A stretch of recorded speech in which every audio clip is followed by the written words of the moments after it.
कौन सा मजहब और कौन सा ऐसी कौम है जिसको विपरीत परिस्थितियों में हिंदू दर्शन ने अपने यहां शरण न दी हो, उसको फलने फूलने का अवसर न दिया हो। कौन सा ऐसा है दुनिया के अंदर? लेकिन आज जिस हिंदू दर्शन ने सबको शरण दी, सबको फलने फूलने का भरपूर अवसर दिया, आज जब उसी के खिलाफ षड्यंत्र होना प्रारंभ होता है तो उसे एकजुट होना तो पड़ेगा ही। और मुझे लगता है इन लोगों के कर्मों का फल है कि पूरे देश का हिंदू जनमानस आज इस बात के लिए तैयार हो रहा है कि उसके खिलाफ आज शासन तंत्र से जो षड्यंत्र हो रहे हैं उसका जवाब अपने स्तर पर देना ही पड़ेगा। और आज वही स्थिति सामने आई है। महोदय, मैं पूछना चाहता हूं इन लोगों से, जब भारत का मुसलमान हज यात्रा करने के लिए जाता है, महोदय, जब हज यात्रा करने के लिए जाता है उसकी पहचान तब भारतीय के नाम पर नहीं, पाकिस्तानी के नाम पर नहीं, बांग्लादेशी नाम पर नहीं, भारतीय उपमहाद्वीप का जो भी मुसलमान हज यात्रा करने के लिए जाता है उसकी पहचान हिंदू नाम पर होती है, उसकी पहचान भारतीय, पाकिस्तानी या बांग्लादेश के नाम पर नहीं। लेकिन अगर उसी हिंदू पहचान को हम इनके ऊपर यहां पर लागू करने का प्रयास करते हैं, इनको बुरा लगता है। हिंदू सांप्रदायिकता नहीं, हिंदू राष्ट्रीयता का प्रतीक है। और भारत की राष्ट्रीयता का प्रतीक हिंदुत्व को बदनाम करोगे तो उसकी कीमत चुकानी पड़ेगी इन लोगों को। और इसलिए महोदय, मैं आप सबके आपके माध्यम से एक बार कहना चाहता हूं, महोदय, एक बार गुरुदेव रविंद्रनाथ टैगोर ने कहा था, गुरुदेव रविंद्रनाथ टैगोर ने एक बात कही थी। उन्होंने कहा था अगर भारत को समझना है,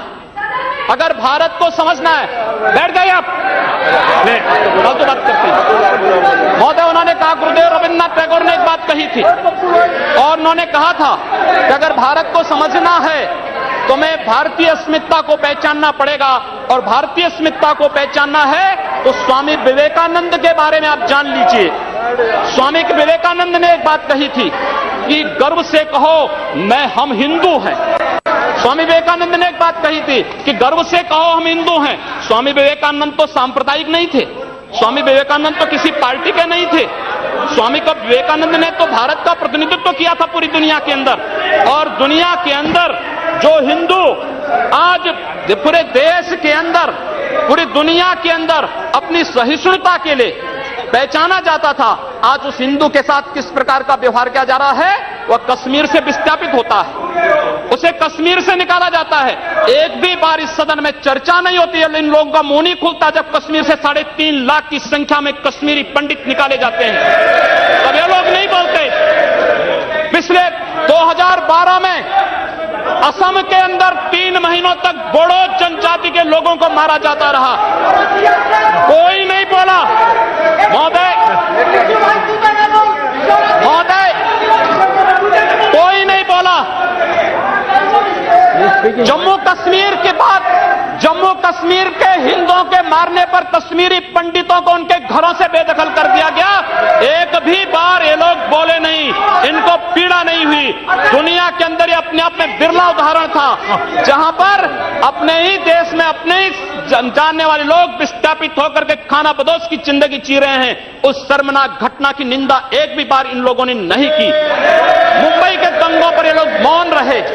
जमशेदपुर और भागलपुर के दंगे कांग्रेस के समय हुए थे, एक भी बार इन लोगों ने उस पर चिंता व्यक्त नहीं की। और तो और 1984 में इस देश के अंदर जिन सिख गुरुओं का योगदान इस देश को बचाने और इस देश की धर्म और संस्कृति और इस देश के समाज को बचाने में बहुत महत्वपूर्ण थी, उन सिखों के कत्लेआम पर भी इनको शर्म महसूस नहीं होती है। और आज लोग इस देश के अंदर बात करते हैं सांप्रदायिक सौहार्द की, इनका पूरा चेहरा सांप्रदायिक हिंसा से रंगा हुआ है, सांप्रदायिक एजेंडे से रंगा हुआ है।